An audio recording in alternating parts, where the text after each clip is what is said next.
justicia para Aranda. Alejandro García, concejal y coordinador de campaña de Capriles en la localidad, aseguró que se trata de una represalia política. A 4 días de los comicios se conoció la cédula de votación donde llama la atención que el candidato oficialista Nicolás Maduro aparezca 14 veces. Según el Consejo Nacional Electoral del país bolivariano, eso se produce debido a que el actual presidente encargado cuenta con el apoyo de ese número de organizaciones políticas, al contrario de sus opositores. Por su parte, el candidato de la Mesa de Unidad Democrática y principal opositor, Enrique Capriles, se ubica al lado izquierdo de la quinta fila de dicha cédula. Asimismo, hay otros candidatos que también se ubican en la parte inferior de la misma.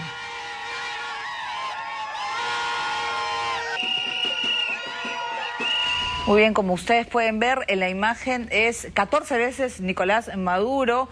En medio de esas imágenes repetidas del candidato oficialista aparecen los otros candidatos que nadie habla de ellos, y el extremo izquierdo, casi en la punta, última fila, Enrique Capriles.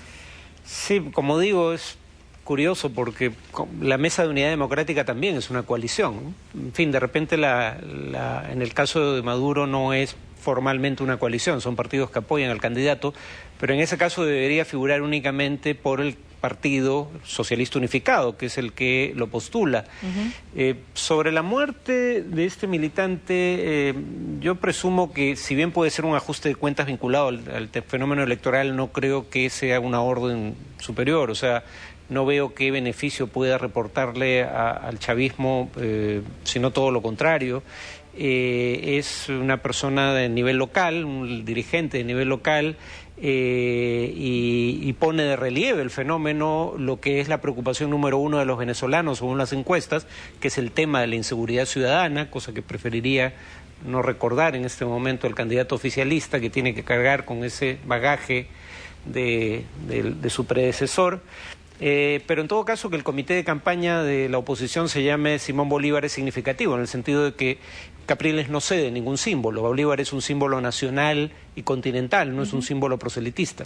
Muy bien, y siguiendo con la campaña, mientras Enrique Capriles se encuentra en la zona de Maracaibo, nos vamos a ir con imágenes de la presentación de Nicolás Maduro. Está en el estado de Falcón y se dirige a todos sus seguidores. Escuchamos. Son los 3 casos que quería poner. Es muy importante esto que estoy diciendo.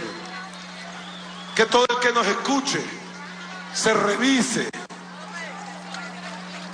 A nosotros nos tocó esta lucha por la nueva independencia en paz. Afortunadamente, hace 200 años pasaban por la puerta de la ciudad de Coro los caballos, iban a la guerra, buscaban a los jóvenes que se enrolaban, y muchos de esos jóvenes que se enrolaron en el ejército libertador de Bolívar terminaron en el Potosí como libertadores de Sudamérica, con su lanza, con su espada, a pie. A nosotros nos tocó en paz. ¿Gracias a quién? A Chávez. Nos tocó con los votos, nos tocó con la movilización, nos tocó con la conciencia, nos tocó en paz. Demos gracias a Dios que nos tocó en paz. Pero para una lucha como esta hace falta tanta disciplina como para una guerra militar. Disciplina, organización, seriedad, responsabilidad, trabajo, constancia, perseverancia para una gran victoria. Una victoria gigante que nos lleve más aún hacia un país de paz. Yo quería hacer esta reflexión aquí. Ahora voy a hacer unos anuncios para el estado Falcón con la gobernadora.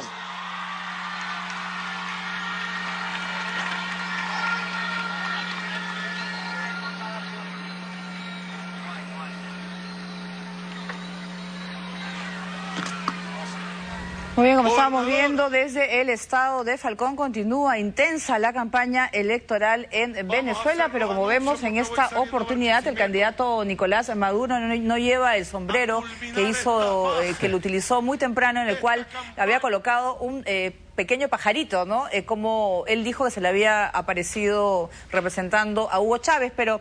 O sea, simbólicamente ha disecado al comandante. No sé qué habrá hecho con el pobre pajarito, pero a 5 días de los comicios, el chavismo ha acumulado ya 100 denuncias presentadas, son infracciones presentadas ante el Comité Nacional Electoral y contemplan abusos y la campaña sucia por parte del oficialismo. ¿Qué posibilidades hay de que haya un fraude, de que se prepare un fraude? ¿Por qué se puede descartar? ¿Está la posibilidad?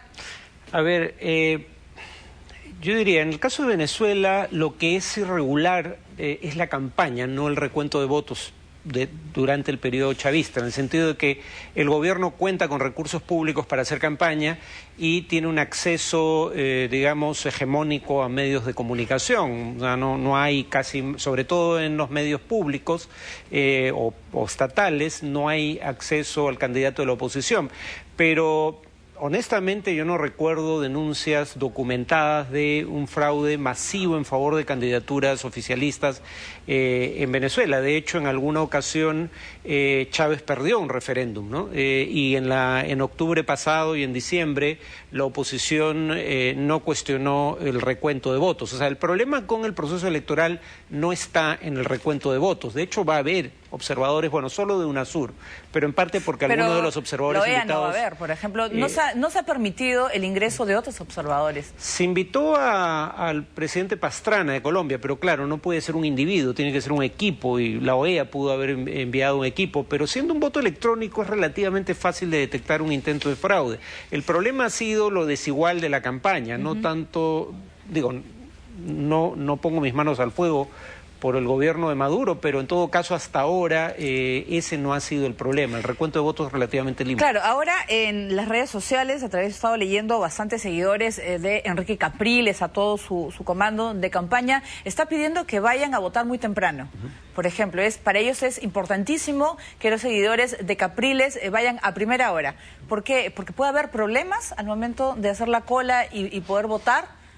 ¿Qué puede suceder? Que están preocupados sobre todo por la hora, que deben ser los primeros. No lo sé, pero probablemente que, digamos, le convenga más bien al chavismo que haya una votación temprana, en el sentido de que cuando uno ve quiénes votan más temprano, habitualmente son, por ejemplo, las amas de casa, que votan temprano para luego estar libres y dedicarse a labores del hogar, porque generalmente es un día feriado o un domingo, como en este caso, el día de las elecciones. Entonces, quienes trabajan fuera de casa habitualmente Pero domingo no tienen... no van a trabajar, pues. Por eso, quienes trabajan fuera de casa habitualmente no tienen labores ese día, por ende da lo mismo a qué hora vayan a votar. Quien tiene labores en casa es quien habitualmente va a votar temprano. Y las amas de casa presumo que en una alta proporción van a votar por el chavismo. El gran problema que podría tener por primera vez el chavismo es de movilización de gente. En Estados Unidos se hacen dos tipos de encuestas. Una encuesta del total de votantes registrados, o una muestra tomada sobre el total de votantes registrados, y hay una segunda encuesta basada en lo que en Estados Unidos se llama likely voters, o sea, gente que probablemente vaya a votar el día de la elección. En Venezuela no se hace esa distinción y probablemente en ese sentido las encuestas tengan un margen de error adicional que no está siendo considerado, y es qué tan probable es que determinado grupo de personas vaya a votar el día de la elección. Si se hicieran encuestas de ese tipo, probablemente tendríamos una imagen más clara de las tendencias. Con las encuestas que tenemos, 4 le dan una ventaja clara a Maduro y solo una da ganadora a Capriles. Muy bien, nosotros nos vamos a Cuba. El régimen castrista permitió a organizaciones internacionales inspeccionar por primera vez su sistema penitenciario. En tanto, Fidel Castro reapareció en nuevas fotos. Ha sido la primera vez después de 9 años que el gobierno castrista permite a los periodistas cubanos y extranjeros ingresar al corazón de los centros penitenciarios de la isla. Esto a solo 3 semanas de que presenten un informe sobre sus políticas carcelarias ante el Consejo de los Derechos Humanos, a realizarse próximamente en Suiza. El recorrido ha incluido una visita a la prisión del Combinado del Este, uno de los 5 penales de máxima seguridad de Cuba y la mayor cárcel del país, con una población de unos 3.000 presos. Hemos abierto nuestras prisiones, Parlatino ha estado con nosotros, instituciones han venido y han visitado a Cuba y se ha publicado el sistema penitenciario nuestro. Es decir, no tenemos una muestra, reitero, es que hoy nosotros tenemos a todos ustedes aquí con cámaras y con todo saliendo al mundo entero. Que llevo un proceso de estudio y trabajo aquí adentro. Hasta me falta como 4 meses para irme a libertad. Frente a las críticas de que las cárceles cubanas reciben sistemáticamente de organismos internacionales de derechos humanos, Cuba defendió su sistema penitenciario basado, según ellos, en principios humanísticos. En la isla hay 5 prisiones de máxima seguridad y otros 195 establecimientos penitenciarios, de los que 40 son en régimen cerrado. Por otro lado, nuevas fotografías han mostrado a Fidel Castro, esta vez ofreciendo una entrevista a un periodista venezolano que luego resaltó la buena salud y lucidez del líder de La Habana, quien había aparecido por última vez durante el mes de febrero en la sesión inaugural de la Asamblea Nacional. Muy bien, ¿qué significa que el régimen de los hermanos Castro haya abierto a sus cárceles a los organismos internacionales? Sí, bueno, no es casual la fecha, no es relativamente cerca a que el 1 de mayo, si mal no recuerdo, el Consejo de Derechos Humanos de Naciones Unidas emita un dictamen sobre la situación de los derechos humanos en Cuba y entre otros temas en torno a el estatus de los presos en Cuba. Pero en todo caso, si Cuba quiere dejar en claro cuál es el estatus de los presos en ese país, el régimen cubano, quiero decir, lo más fácil sería no traer periodistas extranjeros y llevarlos a un tour guiado de cárceles que ellos escogen, claro, sino que permitan que una misión del Comité Internacional de la Cruz Roja, que Cuba es el único país que no le permite acceso a sus prisiones, tenga acceso a sus prisiones y a todas sin distinción. Porque no solo es un problema de que esto es un grupo de periodistas que ven lo que el gobierno les quiere enseñar, claro, de un determinado número de prisiones que ellos escogen, sino que también está el tema de que incluso si las condiciones carcelarias fueran las mejores, hay discusiones sobre la vigencia o no de normas de debido proceso en juicios en Cuba y la existencia o no de presos de conciencia. Luego entonces, incluso si son bien tratados, hay gente que no debería estar en esas prisiones.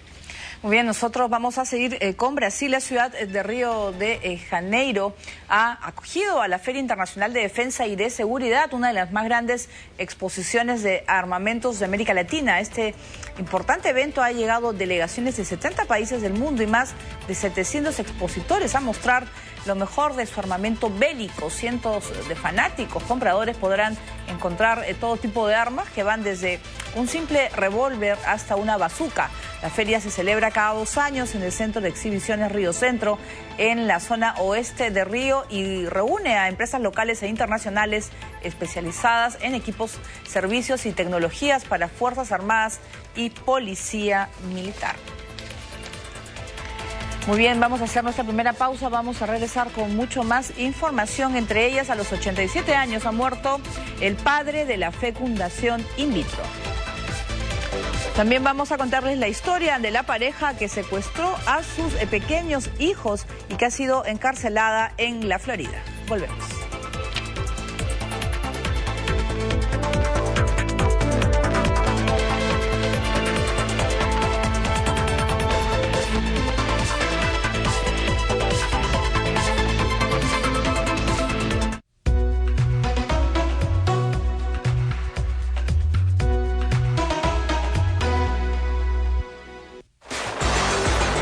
Nos embarcamos en el Humboldt, en una travesía por las aguas más tormentosas del mundo, acompañando a una misión científica.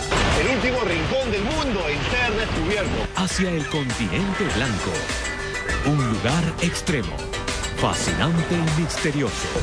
Más o menos nos dice que son velocidades de viento de unos 30 nudos. Descubre con nosotros todos los enigmas que alberga el continente antártico. Por primera vez, vamos más allá de nuestras fronteras. Todo aquí está congelado. Primera entrega, Antar 21. El Perú vuelve a la Antártida.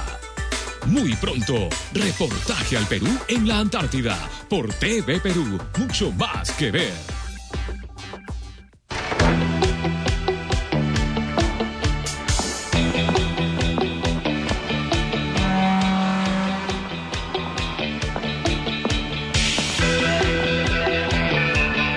Para tomar nuestra primera casa tenemos un invitado muy especial. Gastón Acurio. Por TV Perú, mucho más que ver. Este lunes 15 vuelve Tiempo Después para compartir junto a grandes invitados diversos temas de actualidad, con la conducción de Lucía de Altaus y Juan Luis Orrego. Desde este lunes 15 a las 11 de la noche por TV Perú, mucho más que ver. Y como primer tema, ¿qué necesitan realmente los niños para ser felices y alcanzar un buen desarrollo intelectual? Permiso para ser niño. Estamos viendo TV Perú Mundo.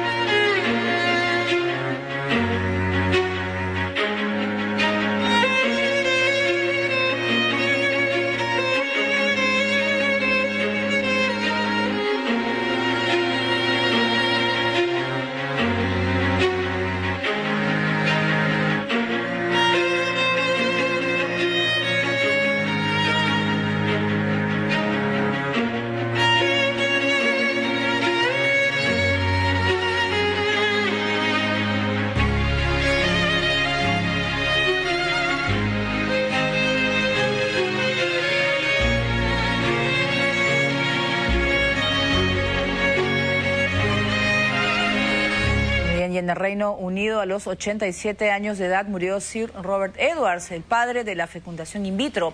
En 1978 desarrolló la técnica que resultó en el nacimiento de la primera bebé probeta. El llanto de la vida y en ella la vida misma. La ciencia guarda luto.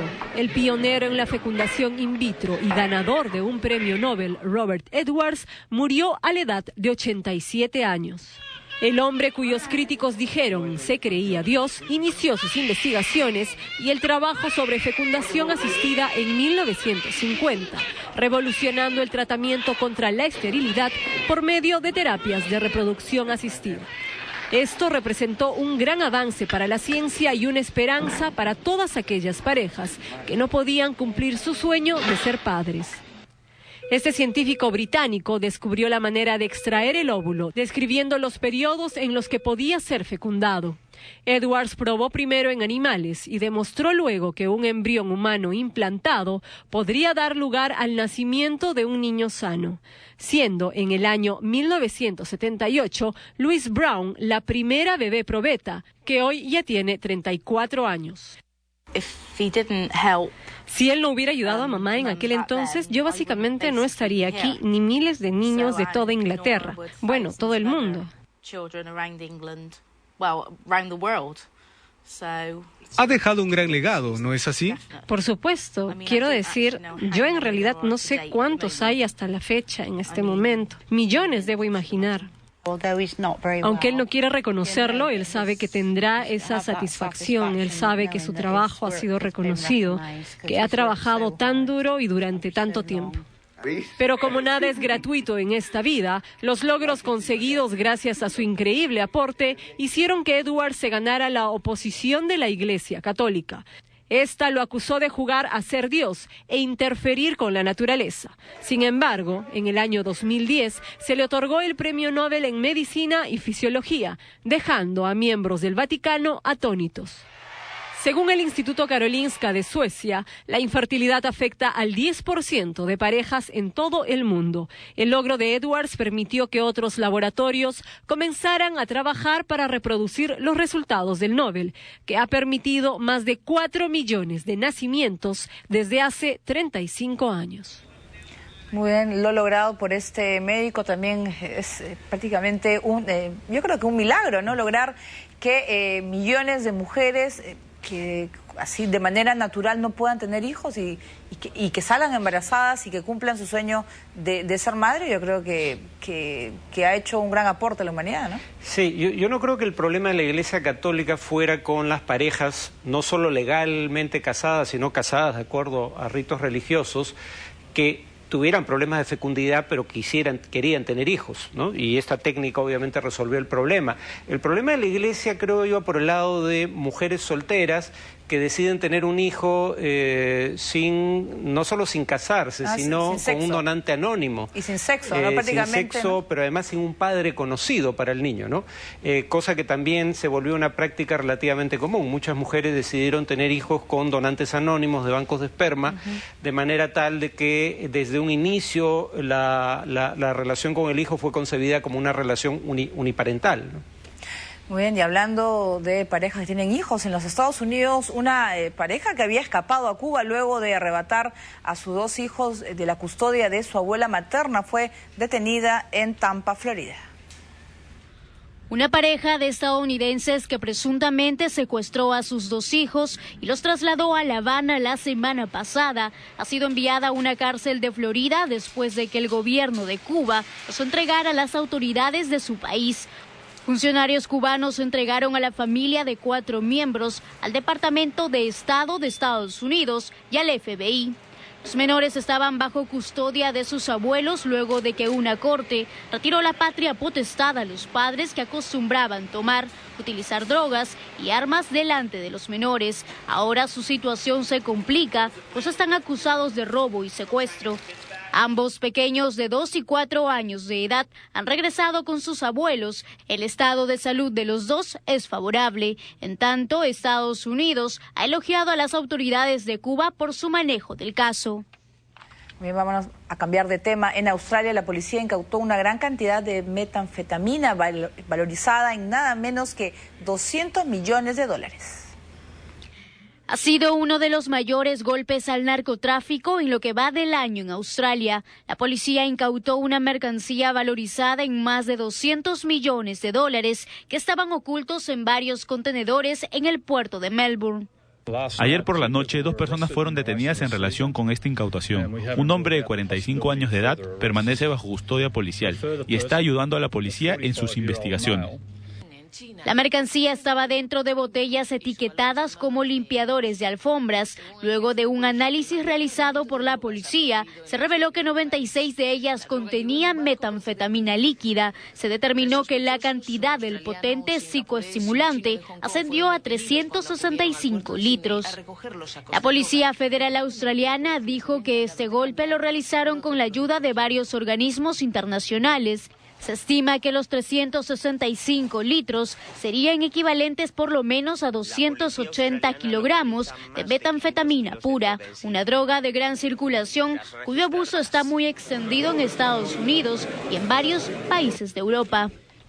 Bueno, ahora nos vamos a Malasia. La Comisión Electoral ya puso fecha para las elecciones legislativas que serán el 5 de mayo. El anuncio se produce una semana después de que el primer ministro disolviera el Parlamento para realizar este proceso consultivo. Luego de una reunión que duró cerca de 3 horas, el jefe de la Comisión Electoral de Malasia fijó este próximo 5 de mayo como fecha para celebrar las elecciones legislativas de ese país. Según Aziz Yusuf, jefe de la Comisión Electoral, los diferentes candidatos de los partidos políticos que se disputan la victoria podrán oficialmente desde este 20 de abril comenzar sus campañas por medio de mítines y manifestaciones populistas que atraigan el voto de los 13.3 millones de malasios. Hemos introducido muchas mejoras y cambios. Planeamos con mucho cuidado y esperamos que estas sean las mejores elecciones. Sin embargo, la fecha señalada no cubre el mínimo de 21 días solicitada por el Grupo de Reforma Electoral Bersig, quienes han reclamado que las listas electorales se limpien y que la atención por parte de los medios de comunicación sea igual para todos. Para evitar enfrentamientos como los que hubo en el 2010 y 2011, la Policía Antidisturbios ya ha tomado medidas al respecto. Hasta el momento, las encuestadoras dan como ganador al líder del Frente Nacional, el primer ministro Najib Razak, de 59 años de edad, quien tratará de retener el poder que su agrupación política ostenta desde hace 56 años. No obstante, el partido opositor liderado por el ex viceprimer ministro Anwar Ibrahim, ganador en 5 de los 13 estados de Malasia en el 2008, podría tener la oportunidad de derrocar la coalición postcolonial. Por su parte, la Comisión Electoral ha invitado por primera vez a 42 observadores extranjeros, entre funcionarios de la Asociación de Naciones del Asia Sudoriental, de estados de la Secretaría de la ASEAN y representantes de ONGs con la finalidad de supervisar el proceso electoral. Muy bien, vamos a comentar un poco de lo que está sucediendo en Malasia. Farid, un poquito para que poder explicar al público. Sí, cuando la gente piensa en los musulmanes del mundo, generalmente piensa en el Medio Oriente, y en realidad en el Medio Oriente vive la quinta parte de los musulmanes, bueno, un poquito más, ¿no? Pero 20 a 25% de los musulmanes del mundo, no llega a un tercio. La mayoría de los musulmanes vive más bien en el centro de Asia y en el este de Asia, en países como Malasia, y los países de mayoría musulmana del este de Asia son los más prósperos entre los países de mayoría musulmana, incluyendo Indonesia y Malasia. Indonesia, de hecho, es el país con más musulmanes en el mundo. Malasia es un país bastante próspero con una mayoría musulmana, pero también con minorías de origen chino e indio, que algunos de cuyos integrantes tienen también religión musulmana, pero la mayoría no. Y lo que parece estar ocurriendo ahora es que la coalición de partidos representativos de esos grupos étnicos que había gobernado el país desde la independencia, no siempre bajo regímenes democráticos, se empieza a resquebrajar, y el voto de la minoría china parece que iría por primera vez a favorecer a la oposición. Entonces, por primera vez en la historia independiente de Malasia hay una elección realmente competitiva.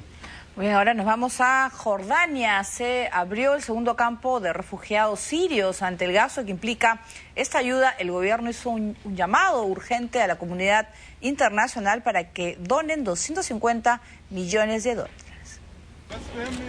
Desde hace 2 años, cuando se inició la guerra civil en Siria, el número de ciudadanos que huyen escapando de los enfrentamientos se ha multiplicado, al punto de convertirse en un problema para los países fronterizos. Jordania es uno de ellos y quizá el más importante. Lamentablemente, el número de refugiados ha excedido cualquier capacidad imaginable. Ante tal situación, el gobierno de Jordania ha decidido poner en funcionamiento un segundo campo de refugiados con capacidad para alojar a 30.000 personas. Instalado a 45 kilómetros al norte de Amman, el nuevo campo cuenta con 750 viviendas prefabricadas y está priorizado a alojar a menores de edad, viudas y otros casos especiales. Además, cuenta con una depuradora de agua, una escuela y un hospital. Estamos cansadas de huir de un lugar a otro. Mis niños han sufrido mucho. Las dificultades no pueden continuar. Primero llegamos a un pueblo, pero encontramos más destrucción y desesperación. No teníamos a dónde ir, así que decidimos irnos. Nos hemos pasado 4 días caminando y hemos encontrado este lugar. Según un portavoz, representantes de los Emiratos Árabes Unidos financiaron este campo con unos $10 millones, bajo el compromiso de ampliar el lugar si es que el número de refugiados se incrementa. El primer campo abierto en la localidad de Zaatari superó su aforo con más de 150.000 sirios hacinados. Por su parte, el presidente de Jordania hizo un llamado a la comunidad internacional, pues su sistema de salubridad ya no se da abasto con los más de 400.000 sirios que han acogido, por lo que la donación de unos $250 millones es necesidad urgente. Muy bien, es el drama que viven los refugiados sirios porque han huido de la violencia que vive su país, y hay sobre todo mucho más, un número muy grande de personas, sobre todo niños, que tratan de tener una oportunidad tanto en Jordania como la frontera, creo que es Turquía. Pero hay un punto también en este tema de Siria, que es el grupo que lucha contra Bashar al-Assad, el Frente al-Nusra, ha declarado su pertenencia a la red terrorista Al-Qaeda, y lo ha hecho en un mensaje enviado. ¿Eso es Al-Qaeda y se encuentra en Siria? Es que esto es uno de esos casos en donde una organización local empieza a coordinar con células de Al-Qaeda y eventualmente termina integrándose a Al-Qaeda. O sea, esto empezó como una insurgencia siria inspirada por Al-Qaeda y apoyada por Al-Qaeda, que ahora se ha convertido en parte de Al-Qaeda. Y claro, esto le hace un gran daño a otros sectores de la oposición que lo último que querrían es esta asociación con Al-Qaeda, porque esto hace menos probable que las potencias occidentales estén dispuestas a dar armamento por el temor a que este termine en manos de Al-Qaeda, ¿no? En cuanto a los refugiados, habría que recordar que los primeros 9 meses de la guerra civil en Siria mueren unos 6 a 7 mil personas. Solo en el mes de marzo pasado murieron casi 7 mil personas. O sea, el número de refugiados va a crecer porque lamentablemente la violencia está creciendo. Bien, lamentable, y esperemos que pueda solucionarte. Ojalá que haya algún viso a una luz de solución en Siria. Bien, nosotros vamos a hacer una nueva pausa. Regresamos con lo que está sucediendo en las Coreas. El gobierno de Seúl eleva el nivel de alerta de sus fuerzas militares. Y también nos vamos a Estados Unidos. El presidente Barack Obama ha presentado el presupuesto austero y con más impuestos para los más ricos. Volvemos.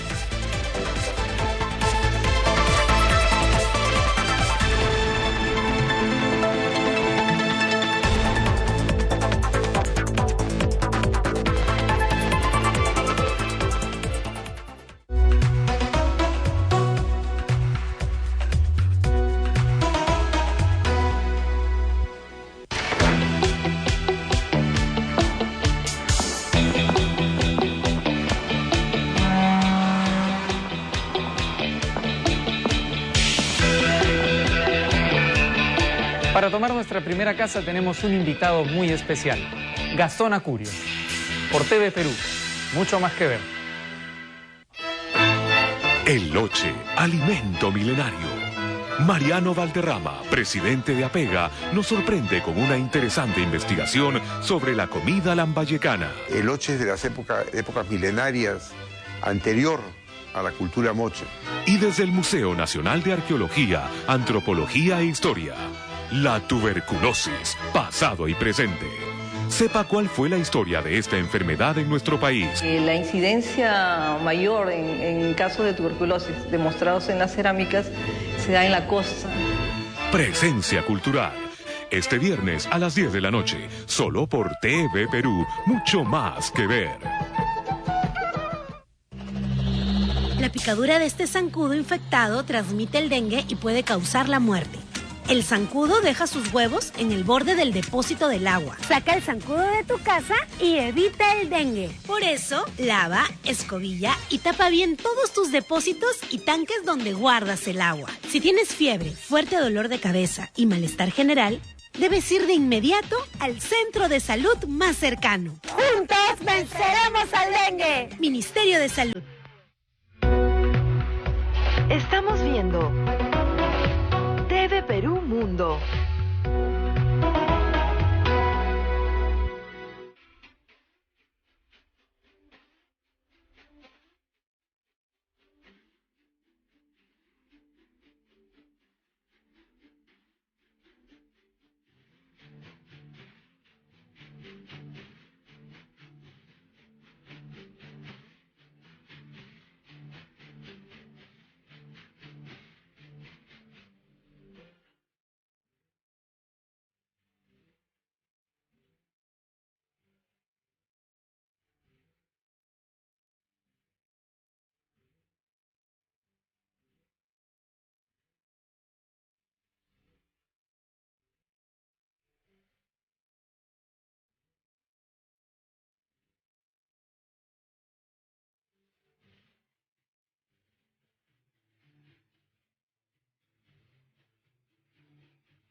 Nos vamos con el tema de las Coreas. En Corea del Sur, el gobierno elevó su nivel de alerta de vigilancia en medio de los reportes que indican que Pyongyang se está preparando para realizar una prueba de misil de mediano alcance. Ante el aumento de indicios de que Corea del Norte realice pruebas de misiles balísticos, los ejércitos de Corea del Sur y Estados Unidos han elevado su sistema de alerta en la península coreana. Las fuerzas conjuntas de Seúl y Washington en Corea del Sur incrementaron su estado de vigilancia de WATCHCON 3 a WATCHCON 2, que se activa cuando existe una amenaza importante, en este caso, el supuesto lanzamiento experimental de un misil de alcance intermedio por parte del régimen norcoreano. Este lunes 15 de abril, Pyongyang celebra el aniversario de su fundador, Kim Il-sung, por lo que los servicios secretos creen que el régimen dirigido por Kim Jong-un, nieto del fallecido líder eterno, podría llevar a cabo la prueba de misiles en torno a esa fecha e incluso días antes. Ante la inminencia de un ataque, Corea del Sur ha pedido la mediación de Rusia y China para poder convencer a Corea del Norte de que ponga fin a sus provocaciones militares, en un momento de elevada tensión en la península. El secretario de Estado norteamericano John Kerry se encuentra en este momento en Moscú y llegará a Seúl el viernes de la próxima semana. En tanto, en los Estados Unidos, el secretario de Defensa, Chuck Hagel, afirmó que con su retórica belicosa, Corea del Norte se está moviendo muy cerca de una línea peligrosa. Nuestro país está totalmente preparado para hacer frente a cualquier contingencia, cualquier acción que Corea del Norte podría tomar o cualquier provocación que pueda instigar. Hagel señaló que el régimen norcoreano y su presidente, Kim Jong-un, son impredecibles, por lo que Estados Unidos está preparado para cualquier contingencia. Muy bien, vamos a seguir con el tema. En Corea del Norte le enseñan a los niños sobre la guerra y los misiles a través de dibujos animados que transmiten en la televisión de señal abierta de ese país. En las caricaturas se presentan a los estadounidenses como un ejército de hormigas negras invadiendo Corea del Norte, las cuales son bombardeadas y obligadas a retirarse. Los niños también deben estar preparados para la guerra, ha dicho el régimen de Kim Jong-un. Esa es parte de los videos que ven los pequeños norcoreanos todos los días.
Muy bien, esos dibujos que parecen más de la década de los 70, me hizo recordar a Marco y sobre todo los grandes ojos que tienen, no parecen norcoreanos. Algo que es también común en los dibujos animados japoneses, ¿no? Bueno, la verdad en Estados Unidos también durante la Guerra Fría los niños hacían simulacros de ataque soviético, pero no eran los protagonistas de los combates, como en este caso, aunque claro, uno podría decir, este combate es el sueño de un niño, no es que tampoco estén inspirando a los niños a tomar acción desde la primera fila, pero en todo caso, así como hay un mensaje hacia el resto del mundo de alarma, quieren también tener en alerta y probablemente en zozobra su propia población, para que finalmente vean cómo su gran líder los defiende de las amenazas externas, presumo, ¿no? Muy bien, pero no sé si a los niños les puede gustar esos dibujos porque, no sé, bien poco atractivos visualmente. No hay otros. Bueno. Bien, ahora nos vamos a Pakistán. El ejército informó que realizó con éxito la prueba de una versión mejorada de su misil balístico de alcance intermedio Haft-4. El artefacto es capaz de portar ojivas nucleares y tener un alcance de 900 kilómetros, de acuerdo a la información proporcionada por las Fuerzas Armadas pakistaníes. El proyectil impactó en las aguas del mar Arábigo. El lanzamiento fue presenciado por altos mandos de la milicia y del cuerpo gubernamental. Bien, cambiamos de continente, nos vamos a Estados Unidos. El presidente Barack Obama presentó el proyecto de presupuesto para el año fiscal 2014. En tanto, la noche de ayer rindió homenaje al soul en la Casa Blanca. Por primera vez, el presupuesto presentado por el presidente de los Estados Unidos, Barack Obama, contempla recortes en los principales y más costosos programas sociales del país. Es una manera de darle cierta concesión a los republicanos para que de una vez aprueben su propuesta de reducción del déficit para los próximos 3 años. El plan sigue incluyendo aumentar impuestos a los ricos para no afectar de sobremanera a la clase media. Si alguien piensa que voy a reducir el déficit en expensas de las familias de clase media o por medio de recortes de gastos que en realidad perjudican nuestra economía a corto plazo, deben pensarlo de nuevo. Obama ha enviado al Congreso su proyecto presupuestario para el año fiscal 2014 por $3,8 billones, con el que busca alcanzar un gran pacto con el Partido Republicano para reducir el déficit. Lo hizo desde la Casa Blanca, donde la noche de ayer le rindió homenaje, como todos los años, al Memphis Soul. Acompañado de su esposa Michelle, el mandatario resaltó su pasión por estas melodías que rompieron las barreras de la segregación racial en los Estados Unidos.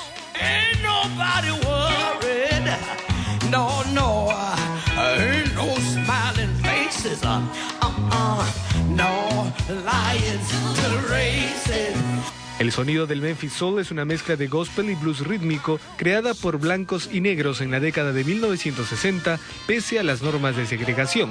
Esta vez, en el show, los veteranos del género se mezclaron con estrellas de hoy que se inspiran en ellos, como Justin Timberlake, Queen Latifah o los Alabama Shakes.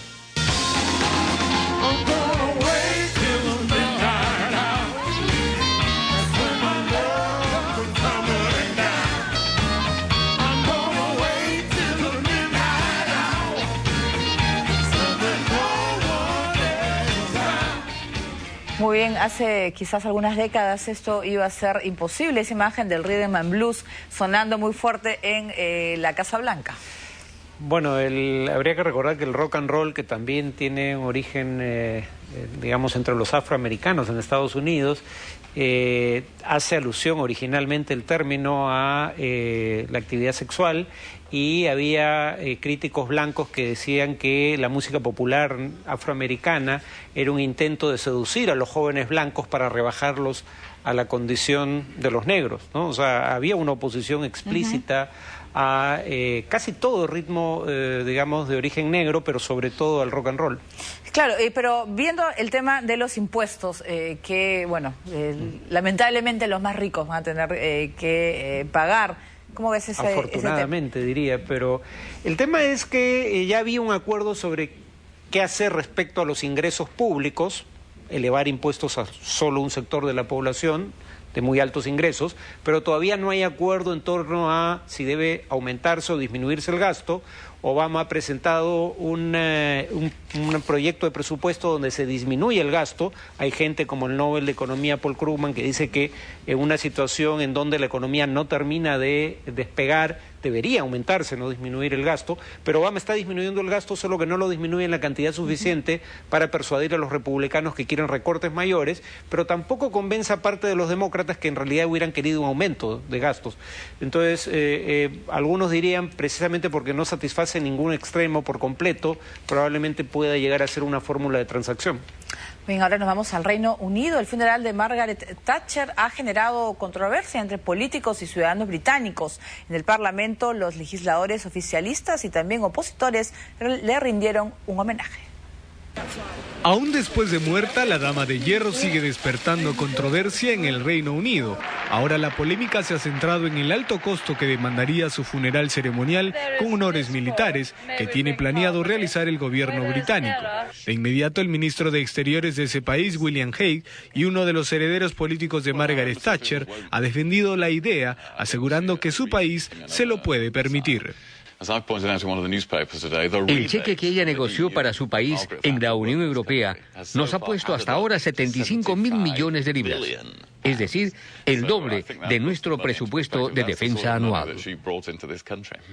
La discusión ha continuado incluso en el Parlamento británico, a donde los lores y diputados han asistido de manera extraordinaria, pues se encuentran de vacaciones. La sesión fue convocada por el primer ministro David Cameron en honor a Margaret Thatcher, que fue líder del hoy gobernante Partido Conservador.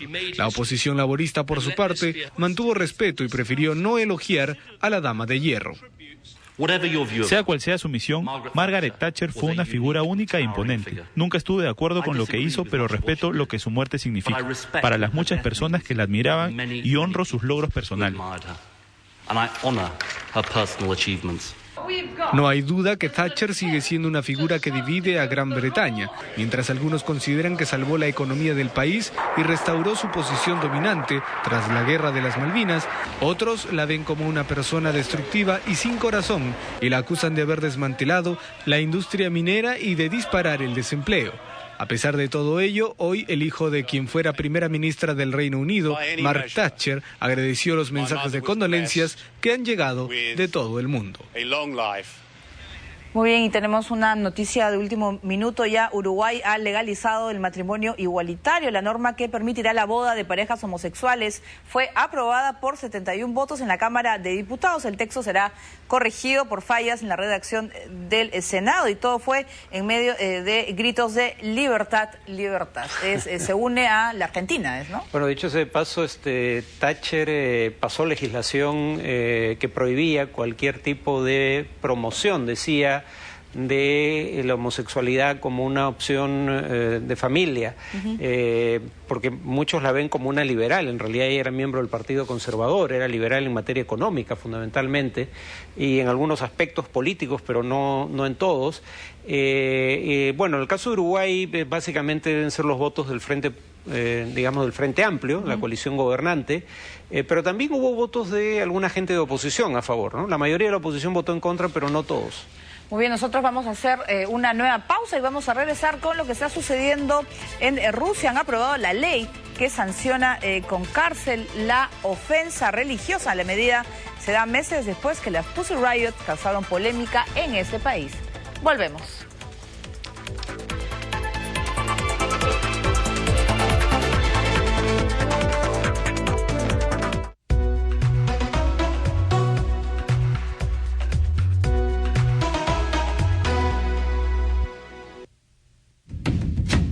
Esta semana en La Hora Discovery.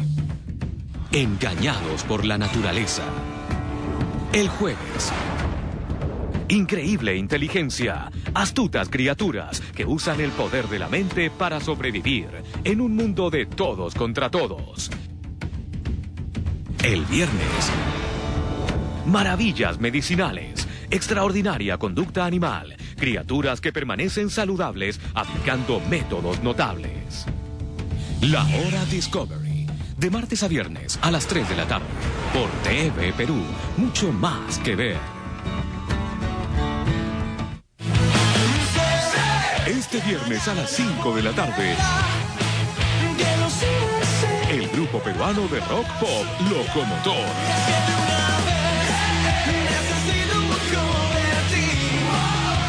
Imagen de la música. La mejor selección de canciones. Música para ver, oír y sentir. Este viernes a las 5 de la tarde por TV Perú. Mucho más que ver. Estamos viendo TV Perú Mundo.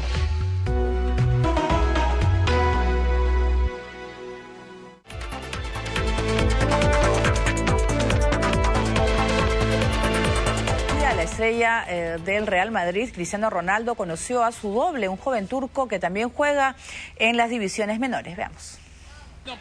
Hay un joven futbolista que usa el dorsal 7, se peina con gel y ensaya una postura muy particular para lanzar falta. Pensar en Cristiano Ronaldo no sería ilógico, pero se trata de alguien nacido en Turquía que juega en las ligas menores de ese país. Es ni más ni menos que el doble del portugués del Real Madrid. Se llama Godden Akdogan y cumplió su sueño, estuvo cara a cara con su ídolo en Estambul. Se dio el gusto de abrazarlo y tomarse una fotografía.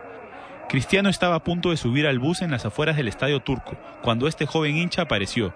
El portugués pidió que lo dejen pasar para saludarlo y posar para las cámaras. Al finalizar el partido en que el equipo merengue perdió 3-2 con Galatasaray, pero en el que de todos modos accedió a las semifinales de la Champions League, Akdogan apareció para acercarse a CR7 y cumplir un sueño. El imitador del capitán de la selección de Portugal no se cansa de firmar autógrafos en su ciudad, por el increíble parecido con la estrella lusitana. Soñaba con estar al lado de su ídolo y finalmente lo consiguió. Bien, ahora nos vamos a Rusia, ya que fue aprobada una ley que sanciona con cárcel la ofensa religiosa. La medida se da meses después que las Pussy Riot causaran polémica. El Parlamento de Rusia aprobó en primera lectura la ley que sanciona con hasta 3 años de prisión la blasfemia, a menos de un año después de que el grupo de música punk Pussy Riot grabara una canción en una conocida iglesia de Moscú contra el ahora presidente Vladimir Putin. Además, se penalizará con 5 años de cárcel el daño de bienes de culto, según informó la agencia de noticias rusa Interfax. Hasta la fecha, las ofensas religiosas se consideraban como una alteración al orden y se sancionaban con una multa. Los críticos del Kremlin consideran que esta ley constituye un nuevo recorte de los derechos, para así presionar a la sociedad civil. El año pasado, 2 cantantes de la banda Pussy Riot fueron condenadas a 2 años de trabajo de campo, por bandidaje debido a motivos religiosos. La tercera está en libertad condicional. Los juristas consideran que la acusación cuenta con una argumentación de emergencia. Incluso la Iglesia Ortodoxa rusa se quejó por la ausencia de una ley correspondiente. Muy bien, esa es una ley, la ley Pussy Riot, ¿no? Directamente. ¿Qué pasa en Rusia? ¿Por qué esta ley, esa sanción? Bueno, habría que recordar que Rusia, según su propia constitución, hasta donde recuerdo, es un estado laico, y eso es una herencia de los tiempos del comunismo, y habría que recordar que el actual presidente Putin y el actual primer ministro Medvedev fueron militantes del Partido Comunista hasta 1990, cuando menos, y los comunistas, que se sepa, son ateos. O sea que, en otras palabras, no están haciendo esto por consideración a su propia sensibilidad religiosa. Por un lado, quieren congraciarse con el liderazgo de la Iglesia Ortodoxa rusa, que apoya explícitamente al actual gobierno, pero por otro lado parece ser parte de una serie de medidas adoptadas por el gobierno de Putin en esta gestión para coactar los márgenes de expresión y organización de sus opositores. Muy bien, ahora nos vamos a Siberia. Una pantera atacó a una abuela en un circo, mientras que en la India un bebé elefante fue rescatado tras caer a un profundo hueco. El bebé elefante cayó al profundo hueco cuando se trasladaba junto a su manada a buscar comida. Decenas de lugareños y funcionarios forestales de la ciudad de Kotamangalam, ubicado al sur de la India, tuvieron que unirse para rescatar a la pesada cría. Tuvieron que utilizar sogas, redes y hasta una grúa para poder rescatarlo. Tras varios minutos de intento, lograron recuperar al animal, que por fortuna solo sufrió de leves lesiones. Según los guardabosques, la deforestación masiva y la caza furtiva vienen haciendo que estos animales se muevan fuera de sus hábitats naturales en busca de comida y agua, ocasionando este tipo de incidentes. Y en Rusia, durante una función del circo de Siberia, una anciana se llevó el susto de su vida al ser atacada cuando disfrutaba del show por una pantera negra que intentó escapar de sus domadores. Los responsables consiguieron que la soltara golpeándolo con algunas varillas de fierro. Por fortuna, la anciana solo tuvo leves lesiones en su pierna y se viene recuperando en un hospital. Increíble, nos vamos al Uruguay. El Ballet Nacional bailó el Harlem Shake en pleno escenario, demostrando que el furor por este insólito baile no tiene límites. El Ballet Nacional de Uruguay, que dirige el ex bailarín argentino Julio Boca, protagonizó su propia versión del Harlem Shake en pleno escenario. Los integrantes del cuerpo formal de danzantes interpretaron el contagioso baile luego de una función de la obra La Sílfide, que realizan en el Auditorio Nacional Uruguayo Sodre. En las imágenes se puede ver al bailarín y su pareja ejecutando los estilizados pasos del ballet al ritmo de la música clásica. De pronto, una persona disfrazada irrumpe en el acto, dando pase al alocado baile. Segundos después, todo el elenco se mueve desaforadamente en el escenario.